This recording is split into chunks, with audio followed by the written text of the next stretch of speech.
एक जीवंत जंगल में ऊंचे पेड़ों और कलकल करते झरनों के बीच पिप नाम की एक छोटी सी गिलहरी रहती थी।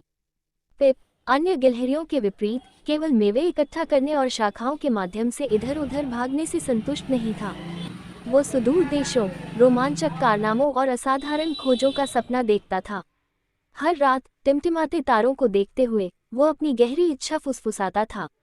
एक तारा अन्य की तुलना में अधिक चमकीला पिप की इच्छा के जवाब में टिमटिमाता हुआ प्रतीत हुआ।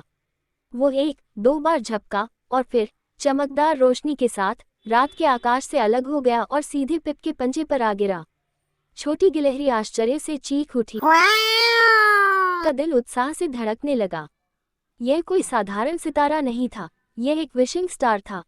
विशिंग स्टार ने सौम्य स्वर में कहा, बहादुर छोटी गिलहरी, मैंने आपकी इच्छाएं सुनी है और आपको एक साहसिक कार्य देने के लिए यहाँ हूँ। बुद्धिमानी से चुने, क्योंकि आपकी यात्रा चुनौतियों और सबक से भरी होगी। पिप की आंखें आश्चर्य से फैल गईं।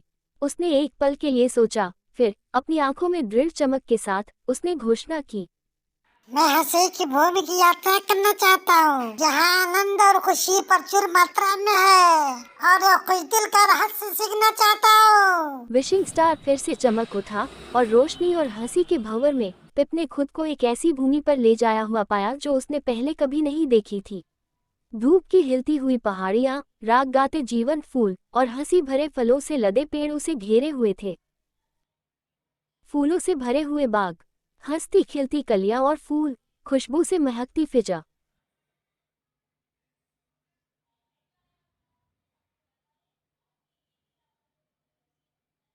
उछलते कुत्ते और नाचते हुए मेघ, चहचहाते और सुरीली आवाज में गीत गाते पक्षी। वो जहाँ भी गया धरती की हर्षित हंसी हवा में गूंज उठी। बातूनी पक्षी चिड़की से मिली जो उसे नृत्य और खेलों की खुशियों से परिचित कराया, जिससे उसे गुदगुदी होती थी और उसकी आंखों में खुशी के आंसू आ जाते थे। हालांकि पिप को जल्द ही पता चला कि खुशी केवल मनोरंजन और खेल तक ही सीमित नहीं है।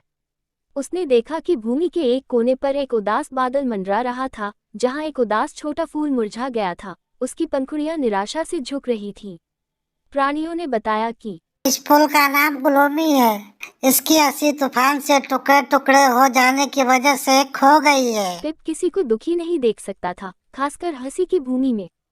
इसलिए वो ग्लोमी के पास बैठा और अपने साहसिक कार्यों की कहानियां साझा की। उदास क्यों होते हो? परेशानियों से घबराना नहीं चाहिए, बल्कि परेशानियों का डट के मुकाबला करना चाहिए।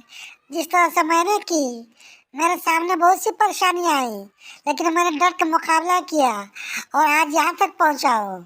तुम उदास मत हो। लो ना कभी नहीं, लो ना चाहे टूट जाए तो खिलौना खिलौना, लो ना कभी नहीं, लो ना चाहे टूट जाए तो खिलौना खिलौना, रोना। उसके लिए मजेदार गाने गाए और उसे तब तक हंसाया जब तक कि उसकी आंखों में आंसू चमकती ओस की बूंदों में नहीं बदल गए।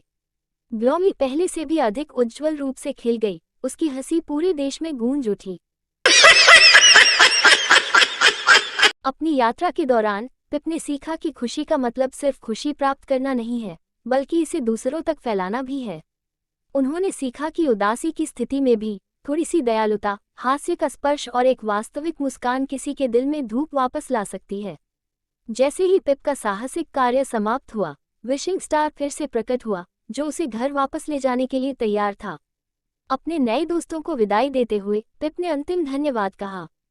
हाय दोस्तों, अब चलते हैं। बाय बाय, फिर मिलेंगे। Okay, bye bye. अब उसे दूर देशों में खुशियां ढूंढने की जरूरत नहीं रही। वो हंसी और रहस्य को अपने भीतर एक प्रसन्न हृदय में ले गया, जिससे वो मिलने वाले सभी लोगों के साथ इसे साझा करने के लिए तैयार था और उन्हें दिखाया कि दयालुता का सबसे छोटा कार्य भी किसी के दिन को रोशन कर सकता है। अपने ही जंगल में पिप एक बदली हुई गिलहरी थी। वो जहाँ भी जाते थे अपनी संक्रामक हंसी से वातावरण भर देते थे, अपनी कहानियां साझा करते थे और खुशियां फैलाते थे।